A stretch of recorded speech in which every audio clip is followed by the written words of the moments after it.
Hey everybody, St. Paul Peterson here, and welcome to episode 59 of Music on the Run. Fellow bassist, fellow Prince alumni, Andrew Gouche is my next guest on Music on the Run. Enjoy.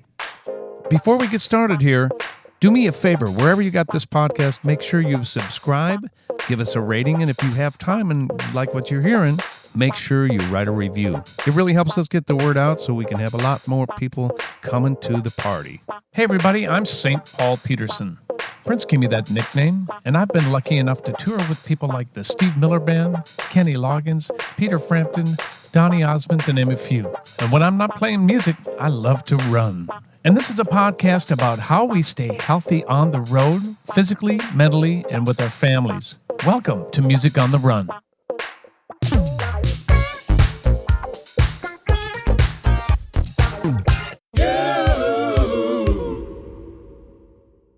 Hey everybody, St. Paul here, and welcome to another episode of Music on a Run. 59 to be exact. Man, I cannot believe that we have 59 episodes. Big one coming around the corner, 60. It's going to be a lot of fun. Summer's coming to an end here in Minnesota. I hope I didn't really just say snow because, you know, if I say that, it's going to happen next month. Still beautiful outside here, and the Minnesota State Fair is about to get rocking and rolling. I don't know about you, but if you have a state fair where you're at, but the Minnesota State Fair is the absolute bomb. I love going to it. I used to play at the talent show there. I played at the grandstand stage. It's just a great family hang, lots of food. You kind of eat your way through this whole thing, and we bring our kids. It's a fantastic thing. So if you ever get a chance to come to the Minnesota State Fair, do it. Well, without further ado, I want to introduce you to my next guest. He's a fellow bass player, producer, a composer, and we actually just did a Funk Friday with another bass brother by the name of Will Lee. Yep. He's played with James Cleveland. Now, take notes now. Andre Crouch, BB and CeCe Winans, the Hawkins family, Shaka, and Prince, to name just a very few. He basically created gospel bass playing. He has a Grammy in his arsenal. Please welcome my new friend, Andrew Gouche. My brother, how you doing, man? This is so great, and because we don't know each other, I wanted to cut right into the interview because that's part of this hang is just getting to know each other just a little bit. Where am I finding you? Where are you? Where's your studio at? In Las Vegas, in my house. Oh, you're in Vegas. Vegas, yeah. I moved here in January. Been here. We actually had relocated to Seattle for a couple of years.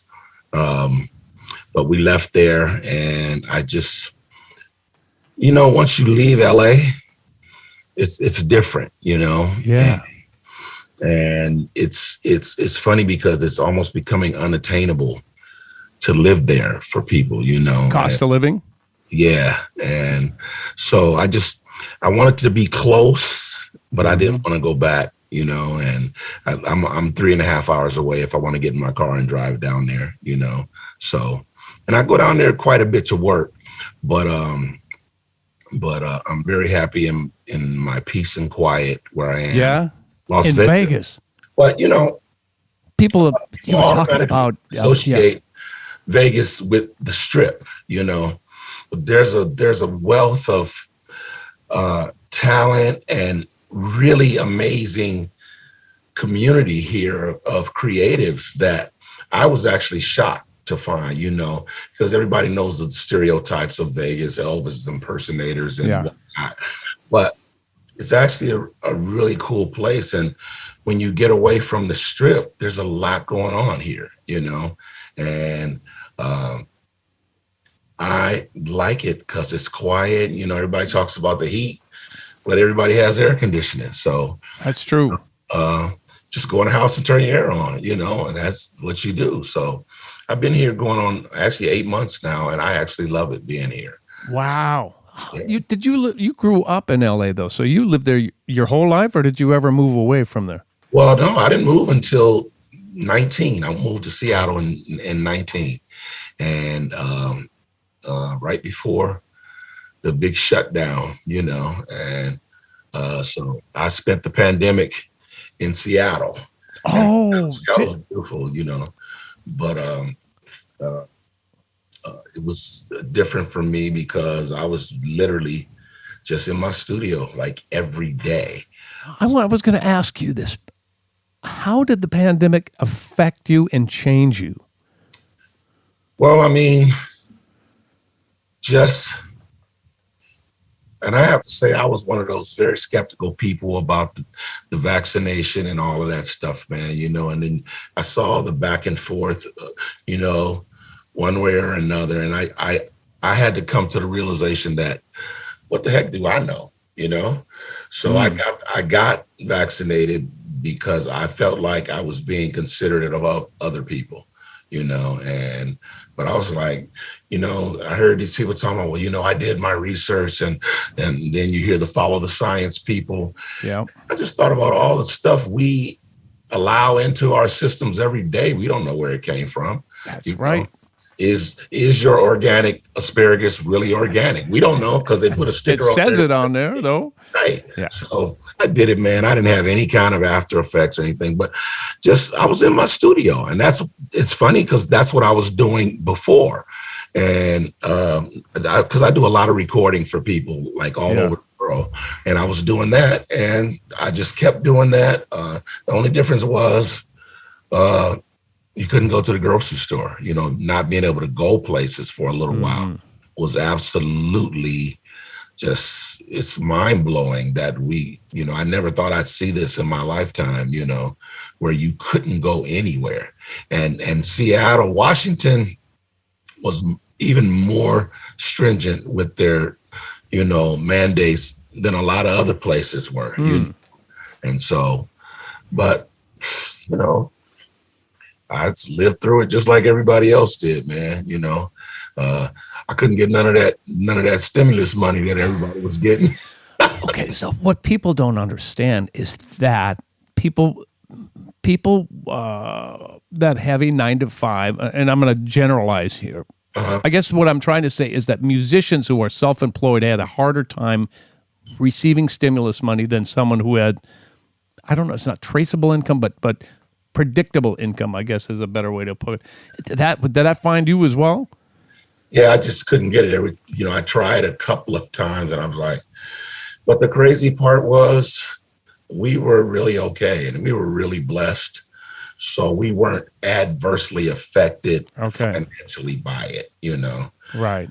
My wife worked all through the pandemic. And then just with the things that I was doing, sessions just kept coming in. And then I started giving lessons online, and on Skype and Zoom. And that really, I was really shocked because I didn't even think I had the temperament to even do that, to teach. Then I started doing it and I found great joy in doing it, and it was really, really cool for me to discover that about myself, that I could do that, Had you ever taught before? You've done clinics, but have you ever taught one-on-one?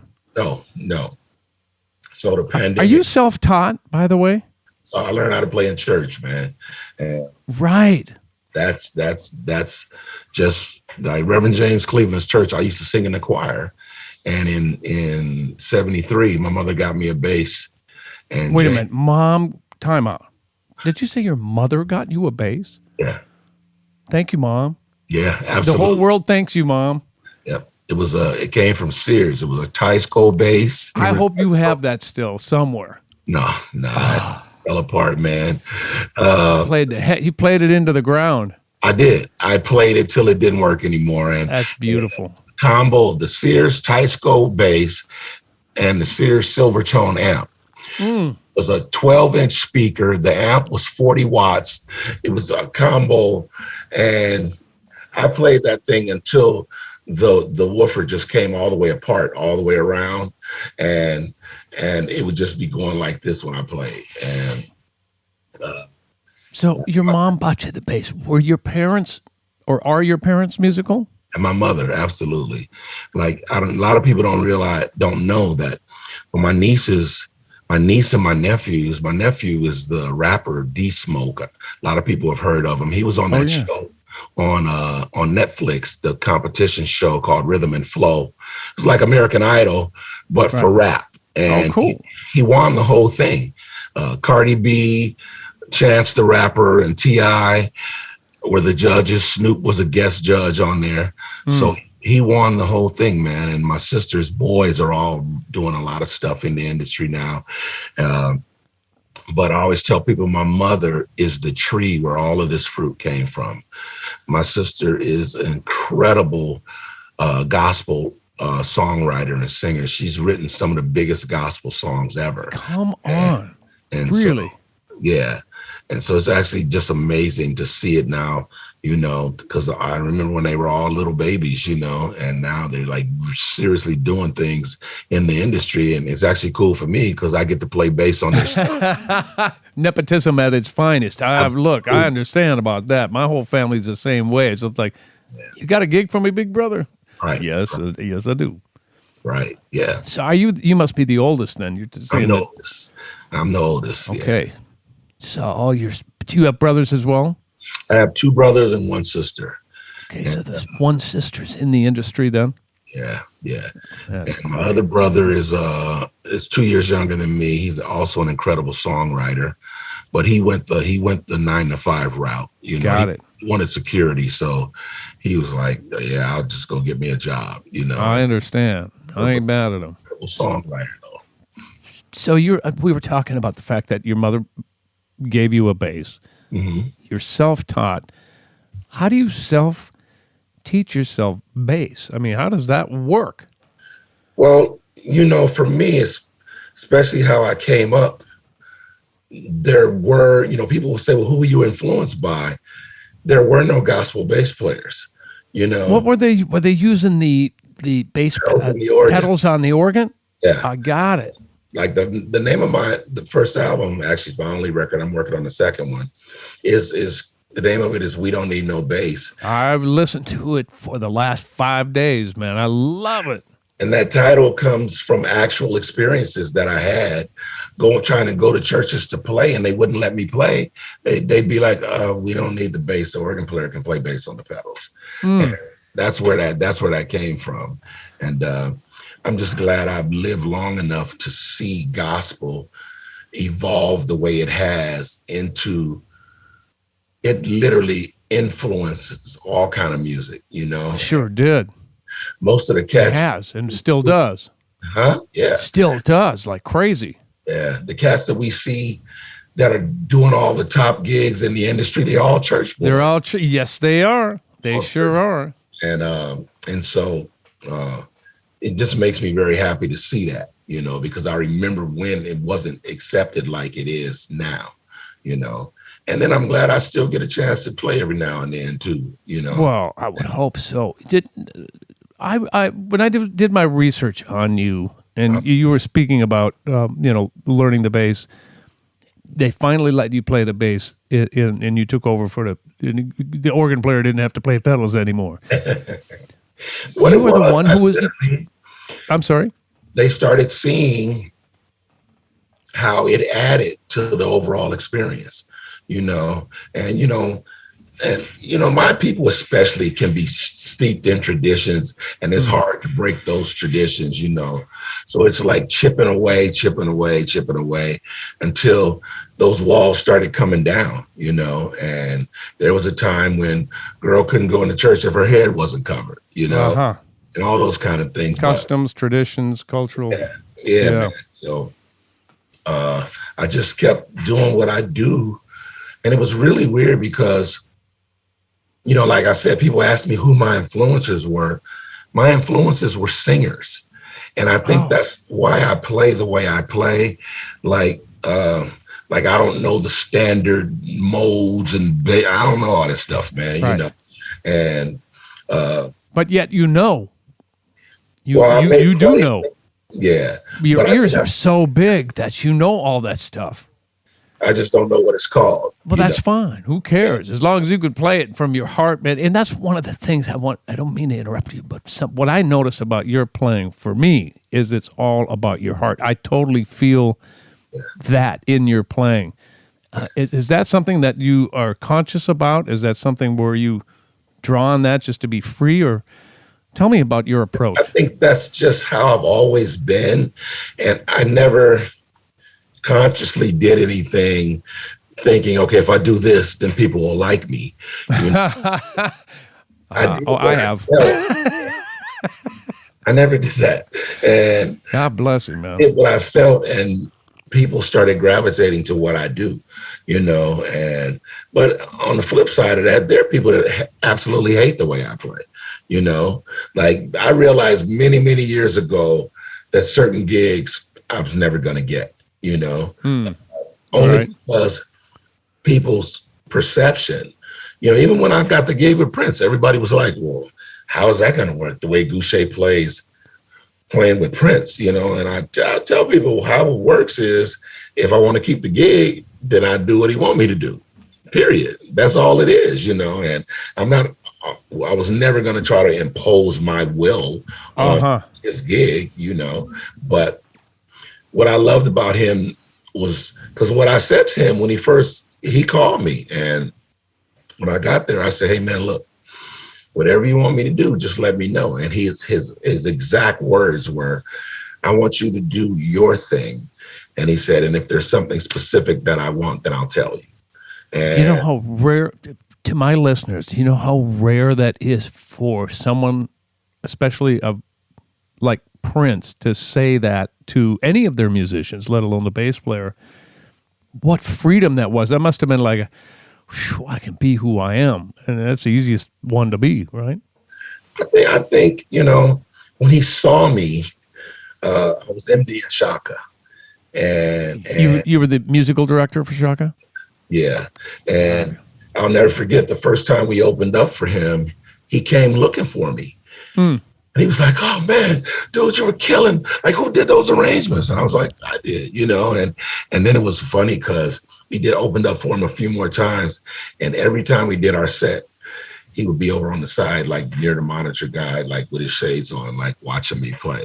And I was was checking you out. He really was, man. Yeah.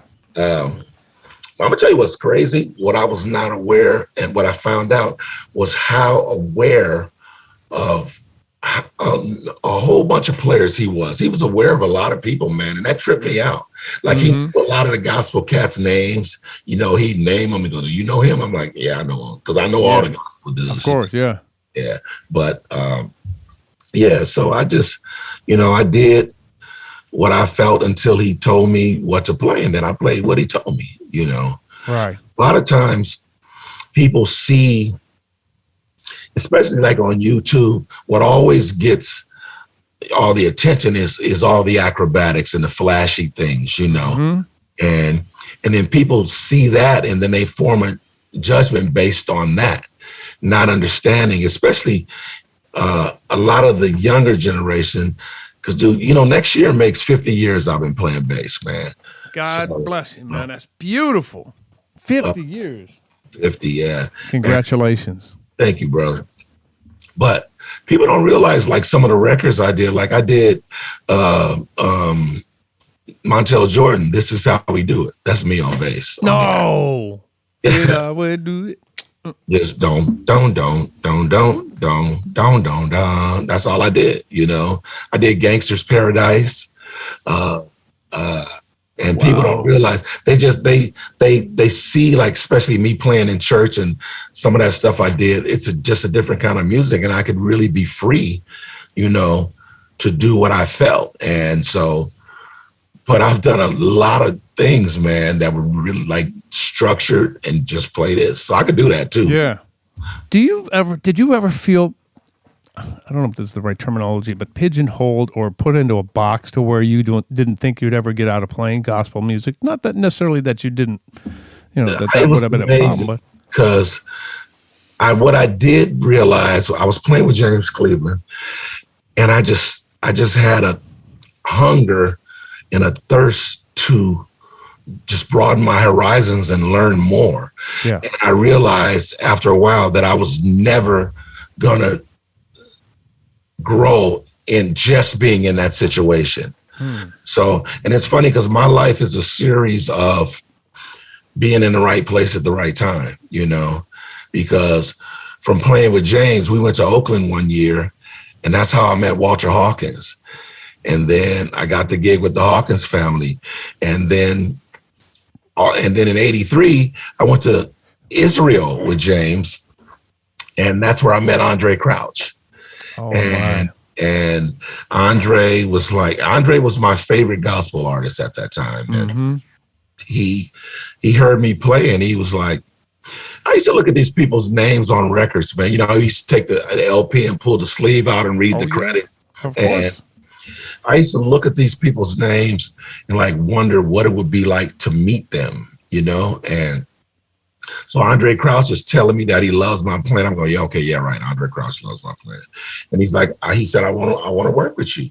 And then a month later, I'm in the studio with him recording an album, and Joe Sample is on Rhodes on this particular song. I love Joe. I got to work with Joe too. That's And because of that, being in that session with Andre, I played with the Crusaders for a while, you know, and then because working with Andre was the one that introduced the Winans.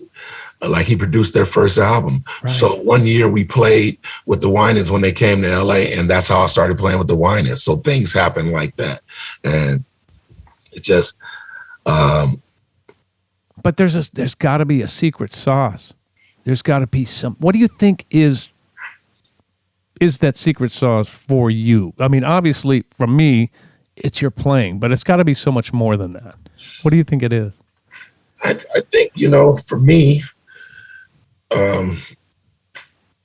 my playing is what got the initial attention, but I think it was just also my ability to adapt and to whatever I was playing, you know, because I started playing different things, but I was still able to function in those different environments. And I can't explain it, you know. It was just all the situations I went in, it like worked, you know. Yeah. And I always feel very blessed and grateful, because I didn't have to move to LA to get into the industry. I was born there. You were there, yeah. Yeah, you know, in all these situations. It wasn't until I moved to Seattle that I was ever put in a situation where I'm going, okay, I got to check out the scene here. Yeah, I suppose. You know, you were the new guy. Yeah. Well, the blessing for me is they all knew who I was when I came, but that's a two-edged sword, because I saw on this one musician's website, Facebook page, they're like, Andrew Gouche relocated into Seattle, and then these guys are on there saying, oh, wow, you better hide your gigs. I was going to come and try to steal everybody's gig, which I wasn't, you know. Oh, man. Well, people are funny, man. People are funny. So I just been, man, it's funny. I'm a man of faith, and I've always trusted God, and he's always taking care of me, man. And even being here, people were like, when I came to Vegas, they're like, oh, you got a residency? Is that what you're doing? I was like, no, I bought a residence. I got a house here. That's about it. But I haven't really been. I play at church, which is always going to be my first love. And then just other stuff I've been doing, man. But like, as far as gigging in Vegas, no, I haven't been gigging here at all. Really? Except playing at church, yeah. Got it. Yeah.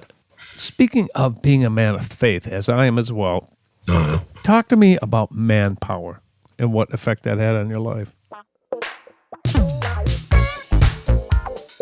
We're going to take a little break from the interview right now because I want to tell you about a couple of really cool things. First of all, we're having so much fun with our weekly 1-minute funk jams called Funk Friday. We've had so many world-class musicians on Funk Friday, including members of the Steve Miller Band, Fleetwood Mac, Daryl Hall and John Oates, Earth, Wind & Fire, just to name a few. You can check that out on all of our social media, but you can also see it on our YouTube channel. I also want to take this opportunity to thank all of our members who have supported us on Patreon. Don't know what Patreon is? Go to www.patreon.com/Music on the Run podcast, and there you'll get all sorts of information on how you can financially help us produce this podcast. There are all kinds of incentives listed there on the website, and there are many different levels on how you can become involved. We could not put on this podcast without our patrons. All right, let's get back to the interview. Speaking of being a man of faith, as I am as well, talk to me about manpower and what effect that had on your life. It's funny because one thing that I had to realize is that as long as we're on earth, we're dealing with man, and man is subject to fail. And I was in a lot of situations, and I won't name names, where I got deeply disappointed by what I saw. A lot of these people were singing one thing and doing another thing. Right. And so I had never really felt the presence of God until I went to Manpower. And what is Manpower for those of us who don't know? Manpower is a conference put on by T.D. Jakes. And I went, it was 98 when I went to it. And my whole life changed when I went to that thing. And it's crazy. I'm not trying to be all deep and, ramming anything down anybody's throat. But for me. No, but this is your story, and I want to know. It was like everything that was said, and there were 5,000 people in this room. I felt like every word was directed right to me.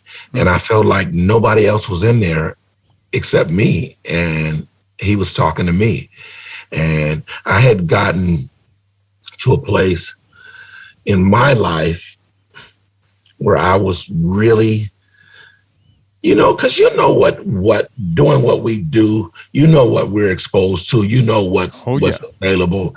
And, I took full advantage of it, but then I got to a point where I said, you know what, I'm tired of living my life like this, and that's why I went there, because I had heard about it. And then that was the first time I ever felt the presence of God, and it knocked me down on my knees, on my face, on the floor. And it was, I can't even explain the feeling, but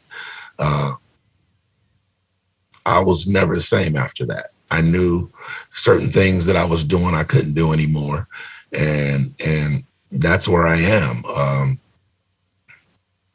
Even now, it's like, there's nothing new under the sun, and I just want to be, I really want to live my life the right way, and I don't want to look back with any kind of regret. And so I just want to be the best person I can be, live my life with integrity and literally with holiness, that's where I am. So, that's why I think one of my focus, even in my plan,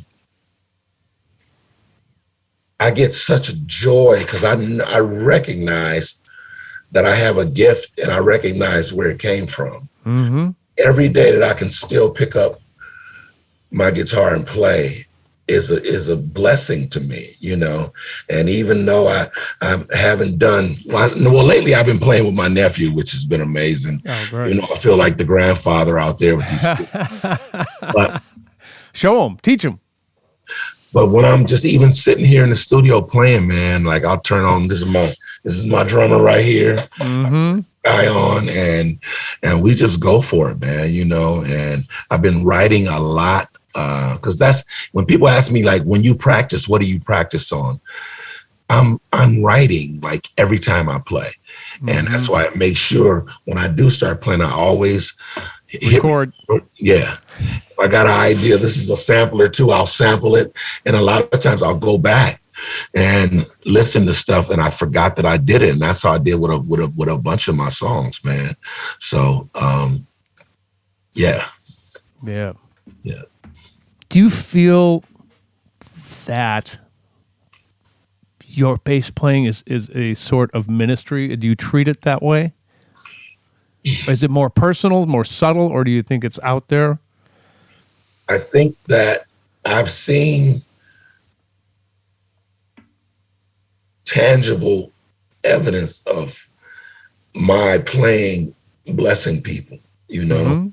And one of the times I really kind of understood how music can do that is when I was going to Japan. You've been to Japan, right? Oh, yeah.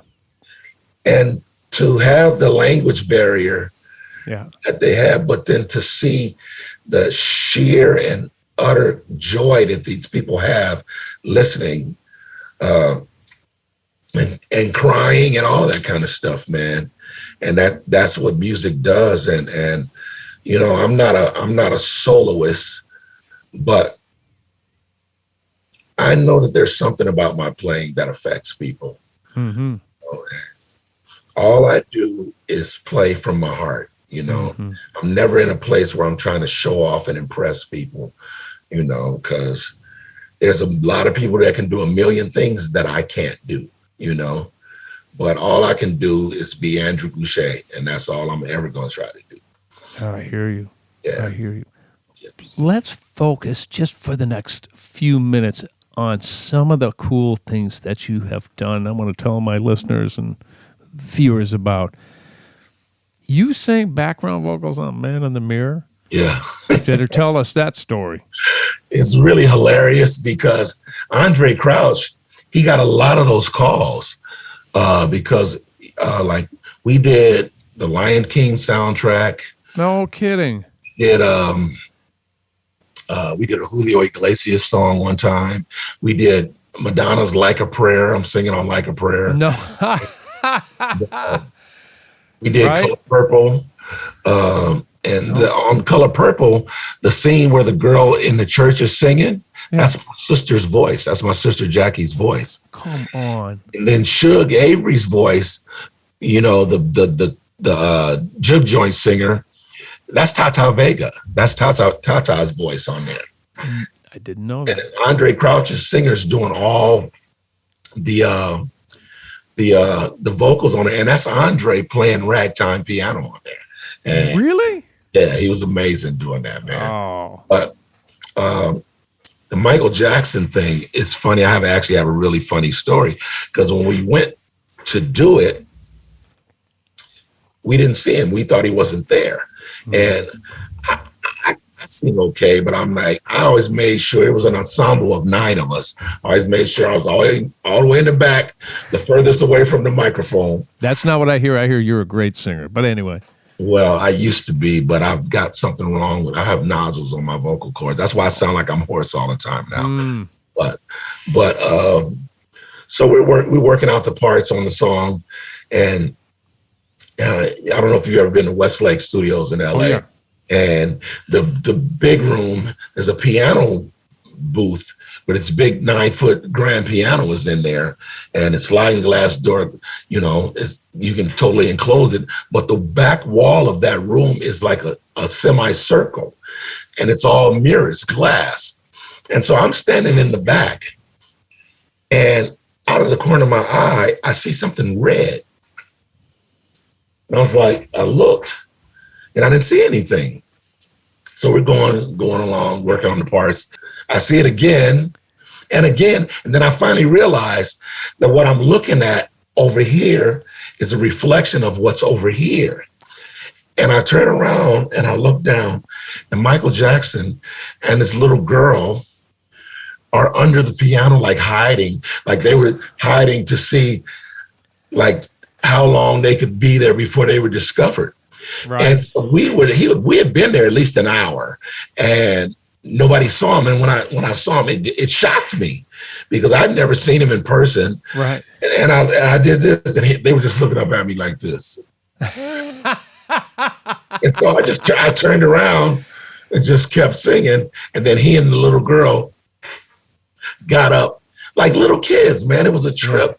He's holding the little girl's hand, and they come running out like little kids, almost frolicking, right? Yeah. And he came and stood right in front of us, and he just looked at us, and then they ran out of the room like little kids. And then they went up to there's a room that overlooks the studio. They were up there in the window looking at us. And then Michael came down. Quincy was in the control room. He started whispering in Quincy's ear, and Quincy was like, hey, you guys, Michael wants you to try this, and we started trying different stuff that he wanted. And it was just weird, man. It was crazy. Wow. That's why even when all that stuff, was going on with him, I never believed it because what I saw was he was like a little kid, and, most people can't relate to somebody like that who his whole life, he could never go out in public. Right. So he didn't go through the natural things that to help you grow and mature. So he was like a little kid. He'd been in his own world, in a shell his whole life. So, that's my Michael Jackson story. Jeez. Yeah. Okay, so couple of more names. Shaka. Tell me about the good stuff as being the MD. Well, for me, it was nothing but good stuff. And it was amazing because Shaka, I met her. I don't know if you ever heard of Karen Briggs, incredible violinist. If you ever saw that concert of Yanni at the Acropolis and the girl with the red dress on with the dread playing violin, that's Karen Briggs. Okay. And we used to play together in LA a lot. There was a little place called Lava Lee. Oh, I know it. We used to play, and Shaka came one time and to Lava Lee when we were playing. This was about 2003, I think, 2003 or 4. And so she's sitting there, Shaka loves bass players. And her husband, Hassan Khan, I think, he was a bass player. And she was like watching me play, and she was freaking out, dude. And she was freaking out to the point where it was kind of weird a little bit. And then after the gig, she came up to me and she grabbed my face and she kissed me in the mouth. And she said, baby, you going on the road with me.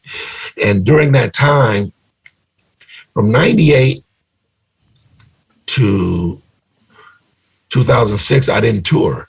In 98, I had been touring 20 years, and I felt like I didn't want to go on the road anymore. So I stopped. You stopped? Yeah. But during that time, I had a song on Mary Mary's first album, which I did an arrangement of Wade in the Water, old gospel song. But it was on the record that had that song, Take the Shackles Off My Feet So I Can Dance. That record sold 4 million copies. And I was the only one on the record that had 100% writers and publishing on the song. So that's when I learned that there's a whole other kind of money that you ain't gonna never get just being a musician. Mailbox money. Yeah. So I was actually really, really cool for a long time. Right. People were like, well, who you playing with now? I'm like, I'm not playing with anybody. And then they're like, okay, what is this guy doing? Because they see what I'm driving, and some people knew where I lived. They was like, okay, this guy got something else going on. Right. But when I met Shaka, she came, she kissed me and like, you going on the road with me? And I said, you know what? I don't really travel, but I'm very, very flattered. And thank you, And then in 2006, I got a call from her manager, and she said, Shaka's been looking for you. She wants you to be her musical director, which was weird because I had no experience with her. She didn't know anything about me being a musical director. Right. And then she said some words to me that nobody ever said before. She said, how much do you want? Usually they call you for a gig and tell you what it pays. $5. Right. And so I said, when she said that to me, I said, well, you put me on the spot. She's like, I'm trying to put you on the spot. And so I said, I said the highest number I thought I could get away with that they would say yes to. And I said it, and she was like, okay. And I was like, crap. She said, yeah, too fast. I should have said more. Yes, you should have. Lesson learned right there. Yeah, but it was great, man. Shaka's such a beautiful soul, man, and a deeply caring person. She's been through a lot of stuff, man, but she's literally one of the most deeply caring people that I've ever met, you know. So I had the honor of being with her for almost 6 years. Wow. And Wow. it was just cool, you know, and it's funny, like artists like that, you know, they have to sing the same songs For 50, 60 years. So a lot of times what they do, what keeps it fresh for them is to change personnel. All So right. we got informed that we were being let go in 2011. And I just told her, I said, you know, I want to thank you for the opportunity to work with you. Said, I love you and I wish you the best. And I've seen her a couple of times since, but it was weird because literally a week after that happened, Cassandra O'Neill, Prince's keyboard player, called and said, Prince wants to know if he can have your number. He wants to call you. Wow. And then he called me the next day. So, you know, I guess, you know, things happen for a reason. They sure do. Yeah. Wow. Yeah. And your time with Prince? Talk a little bit about that. You had a good time. For me, it was a great experience because it put me in the kind of environment that I had never been in. I'd never been in any environment where there was structure. Like it was like, this is what you have to do. And so I had to learn how to do that, you know. I'll never forget, we were playing Cool. And this is when I found out that he absolutely hates ghost notes. And so, you know, your natural fiddles, I'm like, ding, ding, ding, ding, ding. Yep. I'm doing that bouncy thing. And he was like, stop. So he wanted me to just go boom, boom, boom, boom, boom, boom. Yep. And that was it. And that was the hardest thing for me to do. And I literally, because, you know, he'll play a groove for like a half hour. Oh, at least. And I'm sitting there playing that, and I literally looked down at my neck and it looked like my notes started moving. You were hypnotized. I really was, man. Yeah. But I learned how to, I learned that I could just do one thing, period, you know, and also I learned how to use distortion because I never used distortion. But just to be able to be in his presence when he's in his creative process was pretty amazing, because he'd hear things and you don't necessarily hear it. Like he said, you do this, okay, you do this, but then you hear it all together and it's like, oh, okay. So he was great, man. He was dope. And just, you know, you work with him, you know, it's like Prince was perfection or nothing. There was no alternative. I remember we did the Montreux Jazz Festival, and I missed a cue on musicology. And it was supposed to be a 4-bar drum break. And I didn't come in for 8 bars. And Prince goes on the drum break when I'm getting ready to play. He's like, ladies and gentlemen, on bass, Andrew Gouche. And he's 4 bars late. Well, usually he'd fine you at that point too. $5, $20. Man.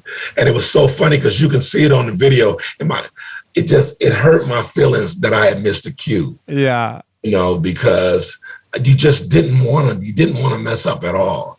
And it's all over my face because I was supposed to start playing. I was like, oh, and I go like this. Oh man, I'm so glad that I messed up on the gig. but it's so there glad for all the world to see, which is funny but not funny, you know.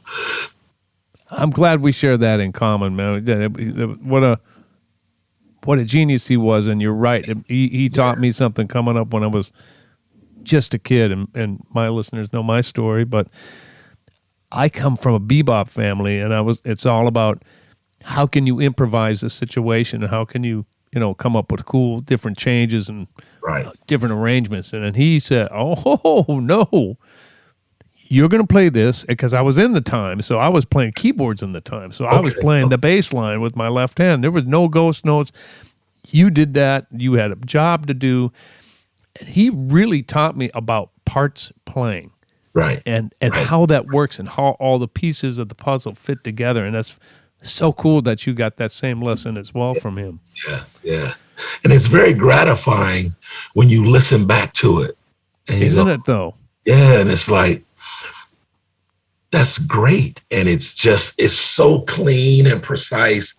And then you're like glad you were a part of it, you know? Right. It sounds like a record.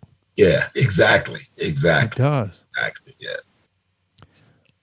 As you approach 50 years, what's the most important thing to you at this point in your career? I don't want to leave anything undone. I have a lot of songs that I've written. It's funny because for a lot of musicians, it's hard to reconcile yourself with the fact that one day you aren't going to get the calls you used to get. It doesn't matter that you can still play. Mm-hmm. This thing is seasonal like everything else is. Kobe retired, Jordan retired. They were great, but their season passed. And so that's the hard thing for a lot of creatives, I think, to deal with. Like, one day you ain't the man no more, and you see all the little young bad dudes coming up. I'm inspired by them. But then I even when I think about, I try to picture myself on stage with some of these artists, and it would look ridiculous. Yeah, I hear you. It would look ridiculous. So, what's Beyonce going to be like? Ladies and gentlemen, on bass, my dad. You know what I'm saying? It's true. It's hard to look at yourself like that, because I'm sure, I don't know about you, but I still feel like I felt when I was a kid, a little bit different. But I mean, the energy is the same. I'm playing better than I've ever played in my life. But you're right. I would look absolutely ridiculous out with those young guys. I feel that too. I feel like I'm the best I've ever been on my instrument. It's funny because there were certain things I used to do back then that I don't do as well. But I feel like overall, I've grown. My approach to playing music is better than it's ever been, and my sound is killing. Mm-hmm. But what happens to us, we have to figure it out, like there's other things, it's not over, but it's just moving into a new season, man. And I feel like this, like I feel about being healthy. If we because right now I've lost 16 pounds because, I got that pandemic weight like everybody else did. A lot of people.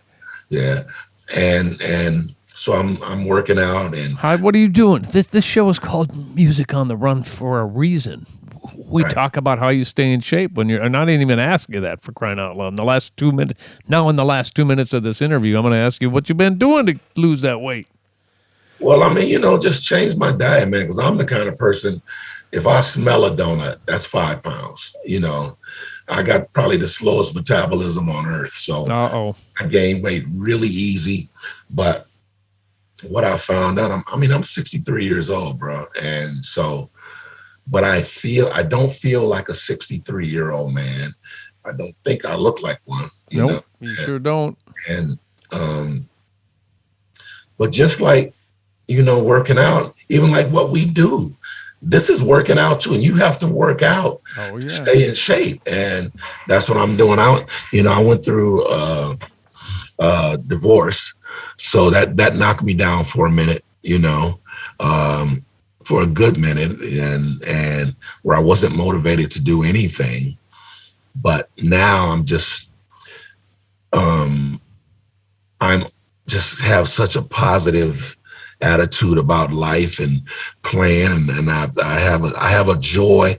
My joy for playing is not contingent on who's watching me, So I love to play like I always have, and so I'm finishing up. I actually have 3 records that I'm finishing, and one of it is a gospel. I did a live recording with a group I had called the Praise Connection, and that record we recorded live, and it's a vocal album, and then I have an instrumental gospel record that I did. And so I'm finishing up all of this stuff, man. All of it is like 3/4 done, So that's what I'm working on, man. And I want to finish because I don't want to leave here and leave anything undone. I just want to put it all out there. I'm not worried about a record deal, any of that stuff, man. I want to release it into the atmosphere, and whatever it's going to do, it's going to do, And, I do sessions, and, I'll keep doing that, and somebody called me to go out of town and play. I'll go out of town and play. Actually, I'm going to Japan at the end of October. This Japanese artist who he sends me songs. I play on a lot of his records, and he asked me to come to Japan. So I'm going to go to Japan for 2 weeks to do some shows. I miss it there. I love it over there. Yeah, I absolutely love Japan, man. So, and that's what it is. I just want to make sure, because you actually get to that point where you're like, okay, I have far fewer days in front of me than I have behind me. So I want to make sure that I utilize all the time that I have, and be productive every day. And that's what I'm trying to do. There you go. Yeah. From me, I want to say thank you, man. First of all, for coming onto the show and for being so cool. I had a hiccup in my schedule yesterday. You were nice enough to accommodate that. I appreciate that. I also want to thank you on behalf of so many bass players who have studied you and listened to you and learned from you, and you have been mentored by you, whether you know it or not, who you have ministered to through your music and changed people's lives through your playing. That's real. And know that is a truth, and you need to hear that, and you need to be recognized for that. And just thank you for that. Thank you for who you are, your positivity, and your continued growth, and your records you're about to put out. You better hurry up, get that out. Pick one, finish it, because we want to hear it. But really, thank you for spending the time with us, man, and so fun for me to get to know you, because of course I've heard your name forever, and we've been on the fringes of each other's lives for a while now, but that's all changed. That's all changed. So you ever come through Minnie, you got a home here. And well, brother, thank you for even thinking about me to do this, man. I'm very, very honored. And you're a bad boy too, man. We were talking about that. I've talked about you to a few people, man. I'm like, that joke was funky, man. I don't know if you remember. Do you remember when we came down when you guys were at the Dakota that time? I sure do. Yeah. I got in trouble. You all hopped on the stage, didn't you? Yeah. Yeah. Prince was up in the room. He never came down. He wanted me to hold the show that night. Oh, really? I ain't holding no show. That was so fun. Can you hold the show for 20 minutes while I get there? And I'm like, no, I can't hold the show for 20 minutes. That's right, though. So I've played with Cassandra since that point, and a lot of those folks in the band, in the horns and all that, and it's been so cool to meet that next generation of people, because I was so long ago in the Prince camp, and now I'm kind of meeting all the other people who have come along since I was in the band, and you being one of them, man. It's just it's so great to get to know you. Yeah. Well, thank you, my brother. I appreciate it. How do we find you, man? Are you're on Instagram and all that? Just Andrew Gouche. I don't have any fancy name. If you type in Andrew Gouche on Instagram, Facebook, and what's that other crazy thing? TikTok. Oh, I better go check you out. Yeah, that place. I got to stay off of there because I get on there and I was like, okay, 3 hours just passed. I'm still on here. So. But yeah, just the regular stuff, man. Just Andrew Gouche. All right. Well, we wish you luck finishing that record. We can't wait to hear it. Everybody else out there, thanks for joining us. Episode 59 of Music on the Run. My name is St. Paul Peterson, and we will see you next time. Music on the Run was hosted by yours truly, St. Paul Peterson. Edited and produced by my buddy Davide Raso. Video editing by Emily Turner. And a very special thanks to the people who financially support this podcast. And remember to be grateful every single day.